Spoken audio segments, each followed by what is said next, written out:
কথায় বলে শ্বশুরবাড়ির মধুর হাঁড়ি। কথাটা শুধুমাত্র পুরুষদের ক্ষেত্রেই প্রযোজ্য, মেয়েদের জন্য নয়। বরং এভাবে বললে ভালো হয়, পুরুষদের ক্ষেত্রে শ্বশুরবাড়ির মধুর হাঁড়ি আর মেয়েদের জন্য বাবার বাড়ির মধুর হাঁড়ি। নমস্কার বন্ধুরা, শুভ সকাল। মাই লাইফস্টাইলের নতুন আরও একটি ব্লগে সবাইকে ওয়েলকাম করছি। কেন এমনটা বললাম জানো? শ্বশুরবাড়ি এলে টেনশনের জন্য ভোরবেলায় ঘুম ভেঙে যায়। আমার আগে কে জানি উঠে পড়ে, এই জন্য সেই 6টার সময় ঘুম থেকে উঠে পড়ি। আর বাবার বাড়ি গেলে ওই টেনশনটা থাকে না, সকাল 8টা বেজে যায় তাও ঘুম ভাঙে না।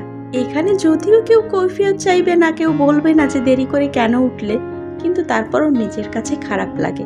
এজন্য ভোরবেলায় ঘুম থেকে উঠে পড়েছি আর উঠে উঠান ঝাড় দিয়ে নিচ্ছি।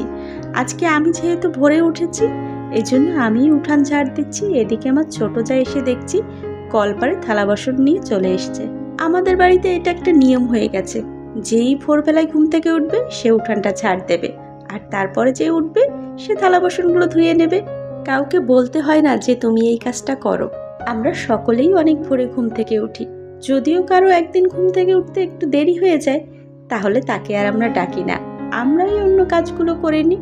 আমাদের সংসারে যেমন মানুষ বেশি, তেমনি কাজটাও বেশি। কিন্তু কেউ যদি একটা কাজ বেশি করে বা কম করে, এই নিয়ে আমাদের মধ্যে কখনো ঝামেলা বা ঝগড়াঝাটি হয় না। দেখো, তোমাদের সাথে গল্প করতে করতে আমি থালা বাসনগুলো কিন্তু সব ধুয়ে ফেলেছি। আর এই থালা বাসনগুলো আমরা ছাই দিয়েই পরিষ্কার করি। সকালবেলা চুলা থেকে একদম ফ্রেশ ছাইটা নিয়ে এসে একটু হুইল পাউডার মিশিয়ে নিই, তারপরে থালা বাসনগুলো ধুয়ে ফেলি। এতে কিন্তু যে তেল চিটচিটে ভাবটা থাকে সেটা থাকে না। আর স্টিলের থালা বাসন তো, এটা ছাই দিয়ে পরিষ্কার করলে বেশ ভালো পরিষ্কার হয়। ছোটবেলায় মাকে দেখতাম কাঁসার থালা বাসনগুলো বালি আর ছাই দিয়ে মেজে ঝকঝকে বানিয়ে ফেলতো। এখন তো আর কাঁসা পিতল দেখা যায় না, এখন সবাই স্টিলের থালা বাসনই বেশি ব্যবহার করে। বিশেষ করে আমাদের মধ্যে। দেখো, আমি থালা বাসনগুলো গামলার উপর করে রাখলাম, যাতে জলটা ঝরে গেলে র্যাকে রেখে দিতে পারি।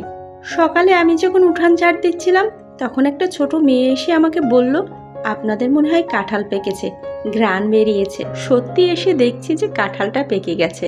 আমি আর আমার ছোট যা এসে দেখে গেলাম, বেশ অনেকগুলো কাঁঠাল এখনো আছে। আমাদের এই গাছের কাঁঠালটা একটু দেরি করে পাকে। আজকে মেজদি দেখছি সকাল সকালে ঘুম থেকে উঠে পড়েছে। মেজদি সাধারণত এত সকালে ঘুম থেকে ওঠে না, কিন্তু আজ সকালে ঘুম থেকে উঠেই কাজে লেগে পড়েছে। মেজদি রাতে ওষুধ খেয়ে ঘুমায় তো, এই জন্য একটু দেরি করেই ঘুম থেকে ওঠে।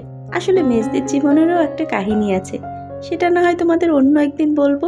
আজ সকালের মেনু কুমড়ো আর পুঁইশাক দিয়ে নিরামিষ। এই রান্নাটা দিদিভাই অনেক ভালো রান্না করে। আমরা বাড়িতে এলেই দিদিকে বলি কুমড়ো আর পুঁইশাক দিয়ে নিরামিষটা করো, সেই সাথে কাঁঠালের বিচিও দিয়েছে। প্রথমে কুমড়ো আর পুঁইশাকটা ভালো করে কষিয়ে সিদ্ধ করে নিয়েছে, তারপর তেলে একটু কালো জিরে, শুকনো মরিচ আর রসুন দিয়ে ফোড়ন দিয়েছে। সকালের রান্না প্রায় শেষ, এবার সকলকে খেতে দেবো। আজ তবে এ পর্যন্ত। তোমাদের সঙ্গে এরপরে আরও অনেক গল্প হবে। সবাই ভালো থেকো, টাটা।